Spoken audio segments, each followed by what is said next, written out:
You still don't have a license, I'm guessing? Yeah. Yeah. Jesus Christ. Dude. So you have a complete break because you've never been cited for it? Unlicensed drivers on Wisconsin roads, a widespread problem with deadly consequences. Now calls for change at the Capitol after our investigation exposing a flaw in the law that allows people to keep driving. Here's investigative reporter James Stratton. The mangled mess left behind at 35th in Wisconsin was the end to Michael Captain's story. Captain was sitting in what's left of this passenger seat, his friend at the wheel. He always had a smile on his face.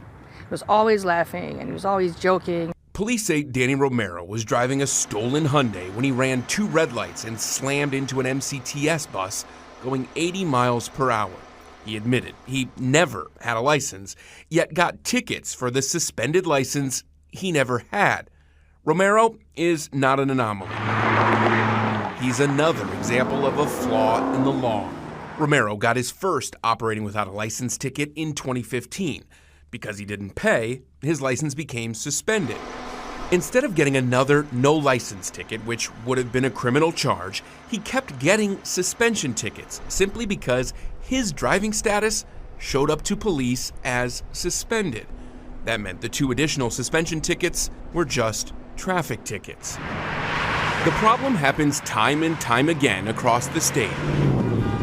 Milwaukee Representative Lakeisha Myers took notice after 12 News exposed the problem in a story that aired last week. You said it's a loophole in the law. I believe it's a loophole in the law, so it can be fixed easily. Myers wrote to Milwaukee County District Attorney John Chisholm, Chief Judge Carl Ashley, and Milwaukee Municipal Presiding Judge Phil Chavez. She wants them specifically to review the penalties for driving with no license. What you're trying to do basically is have the county agree to something that strengthens it. Exactly. Myers also wants the governor to call a special session on reckless driving. I would like to see a task force created that deals with speed and red light camera enforcement across the state for any community that wishes to have that mechanism. I would like to see us talk about penalty enhancements for driving with suspended licenses for sure, as well as driving without a license. Her anger fueled by the deadly hit-and-run death of 4-year-old Zakani Himes Wilson.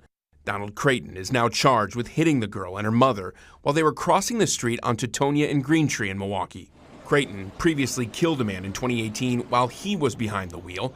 He, like Romero, had no license, yet also got a suspension ticket before and after that 2018 crash for the license he never had. The list of drivers who continue to get ticketed instead of charged keeps going. Counsel, is he entering a not guilty plea at this time? Yes. Navaris Campbell had 27 suspended or revoked tickets and no license when prosecutors say he was speeding, crashed into and killed a man at 76th and Florist last summer. He was only recently charged. Milwaukee police say they're required to write the suspension ticket because a driver's license status shows up suspended. So if I don't pay that first OWL fine and my status shows up as suspended, you're writing the suspension ticket. Correct. Is that wrong? It's what we're required to do. It's the status of what Department of Transportation deems them to be. It's what will go to court. It's what will, the citation that we write. So if you think that it might be wrong or right is not up to me to say or the Milwaukee Police Department. That's up to the Department of Transportation along with the municipal and county courts. It's the same for Kenosha County deputies who see the same repeat offenders with no license and continue to write them suspension tickets. After it's been already declared that they have a new driving status, which is the suspended, that is what we have to write. Even though you know that that driver has never had a license? Unfortunately, yes. That seems backwards to me as a guy outside looking in. Correct, and it doesn't hold anybody accountable. If the state wants to change it, then the Milwaukee Police Department will change our policy on it. But as of right now, we'll stick with what the policy is and what the status is, and that's how we'll write the ticket. Representative Myers wants police to charge people who continue to drive with no license. The Band-Aid fix is asking the DA to enforce. Enforce, yes. The overall fix is the special session and then wait till January. Absolutely. All right, James joins us now. This is incredibly fascinating, receiving a ton of reaction across the board. I'm curious, what's next? What's going to happen from this? Well, there's a lot of call for action from Lakeisha Myers, who you just heard from. She's also written the state AG, but we're told the AG's office can't rule an opinion based off of a question from one lawmaker. It has to be the entire legislature or a head of state, the governor, whomever. Yeah.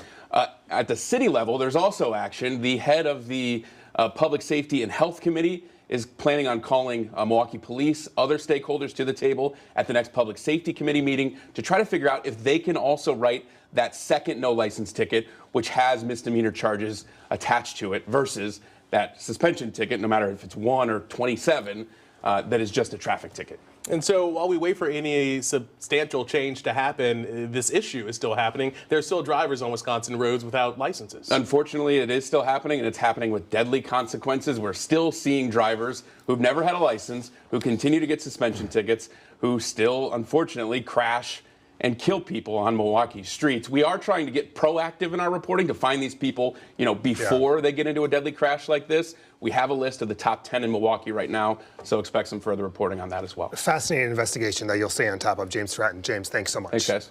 Up next, closing arguments 48 hours away. A verdict as soon as this week in former President Donald Trump's hush money trial, the implications on the campaign trail, and what's really going to happen at the RNC. ABC News political director Rick Klein standing by next.